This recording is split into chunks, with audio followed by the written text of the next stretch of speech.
রানীপুর গ্রাম। এই গ্রামটা হলো আমার ফুপুর বাসা। আমি কলেজে পড়ি, ইন্টার ফার্স্ট ইয়ারে। তবে আমি পরীক্ষায় ফেল করি, কারণ আমি মানসিকভাবে প্রস্তুত ছিলাম না এই পরীক্ষা দেওয়ার জন্য। পরীক্ষায় ফেল করার পর আমার বাবা বলে, তোকে আর পড়াশোনা করতে হবে না, নিজে কাজ করে খা। এই কথাটা শুনে আমি অনেক কষ্ট পাই।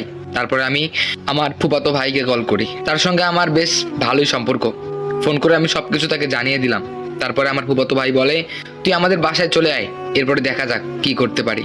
তারপর আমি ব্যাগটা গুছিয়ে চলে গেলাম ফুপুর বাসায়।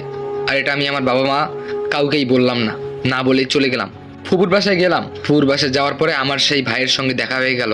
ভাইকে জড়িয়ে ধরে অনেক কান্না করলাম আর মনের সমস্ত দুঃখ খুলে বললাম। তবে আমি বাসা থেকে চলে যাওয়ার পরে আমার বাবা মা আমাকে একটা বারের জন্য কল দেয়নি। আমি বুঝতে পারলাম আমাকে হয়তো আমার বাবা মার আর কোনো প্রয়োজন নেই।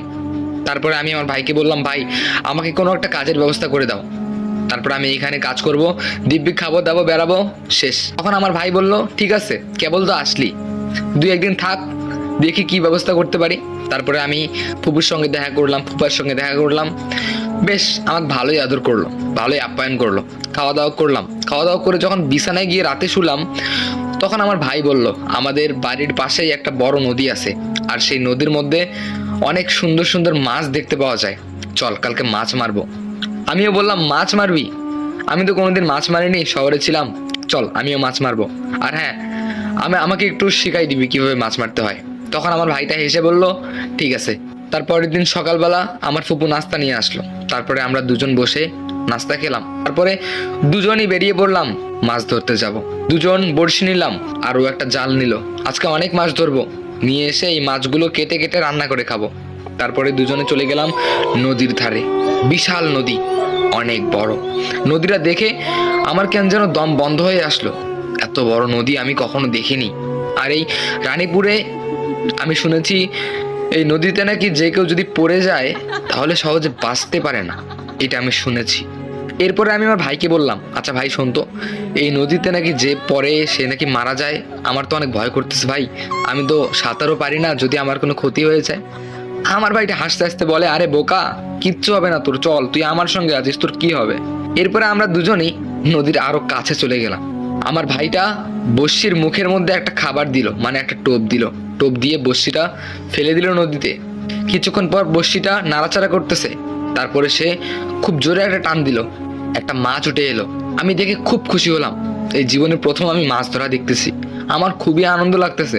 যাই হোক, কিছুক্ষণ বসেই রইলাম ওখানে। তারপরে আমার ভাই বলল, তোর কাছে ফোন আছে না? আমি বললাম, হ্যাঁ ফোন তো আছে। তখন আমার ভাই বলল, গানটা চালা, গান শুনবো আর মাছ মারবো। আমি হেসে বললাম, ঠিক আছে। এরপর একটা গান ছেড়ে দিলাম।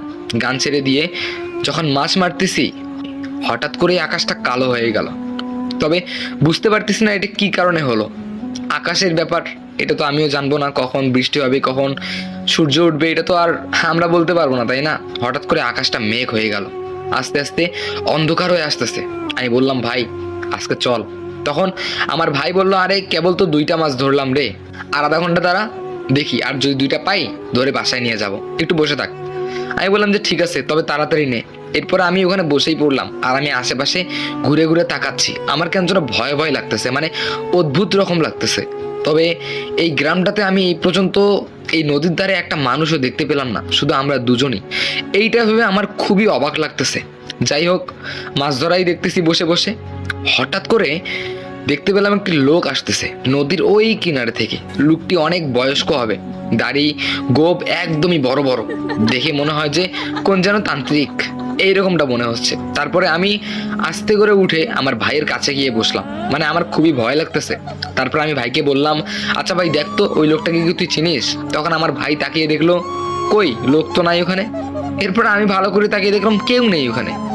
আজব তো, আমি এই মাত্র দেখলাম আর এখনই উদাও। আমার খুবই অবাক লাগতেছে। এরপর আমি ওকে ভালো করে বললাম, দোস্ত তাড়াতাড়ি চল এখান থেকে। তখন ও বললো, দোস্ত কাকে বলিস? আমি বললাম যে আরে তুই তো আমার সেম বয়সী, তাই না? আচ্ছা ভাই চল, তাড়াতাড়ি চল। তখন সে বললো, আচ্ছা দাঁড়া, এই টোপটা দিছি, এই টোপটা যদি ওঠে তাহলে চলে যাব। আমি বললাম যে ঠিক আছে, তাড়াতাড়ি নে ভাই, ভালো লাগতেছে না, সন্ধ্যা হয়ে এলো। তারপরে আমার ভাই বললো ওকে। এরপরে সে টোপটা পানিতে দিল, তবে মাছ উঠতেছিল না। অনেকক্ষণ হয়ে গেল, তবে মাছের কোনো দেখা নেই। এরপরে সেই ভাইটা বলল, ঠিক আছে চল, আজকে বাদ। এরপরে আমরা দুজনেই উঠলাম বড়শি নিয়ে। তবে যখনই উঠতে ধরলাম দেখলাম নদীর জলের মধ্যে ভেসে ভেসে কি যেন আসতেছে। তারপর আমি বললাম, আচ্ছা ওটা কী রে? তখন আমরা দুজনে দাঁড়িয়ে পড়লাম। এরপরে যখন স্রোত আরও আসতেছে আমাদের দিকে, তখন দেখতে পেলাম নদীর জলের মধ্যে আস্তে আস্তে ভেসে ভেসে আসতেছে একটা অদ্ভুত রকমের সুন্দর একটা আয়না। মনে হয় পুরো আয়নাটা স্বর্ণ দিয়ে তৈরি, এত সুন্দর একটা আয়না ভেসে ভেসে আসতেছে। আমি অবাক হয়ে গেলাম, এই নদীর মধ্যে এত সুন্দর একটা আয়না ভেসে ভেসে আসতেছে। আচ্ছা ভাই, এই আয়নাটাকে নেওয়া যাবে? আচ্ছা ওই ওই বাসটা নিয়ে আয় তো। তখন আমি দৌড়ে গিয়ে ওই বাসটা নিয়ে আসলাম। সাইডে একটা বাস ছিল, সেই বাসটা নিয়ে এসে আমি আমার ভাইকে দিলাম। আর সেই ভাই বাসটা নদীর মধ্যে ফেলে দিল। যখন নদীর মধ্যে ফেলে দিল, আয়নাটা এসে বাসের মধ্যে আটকে গেল। তারপরে আমরা সেই বাসটা দিয়ে আস্তে আস্তে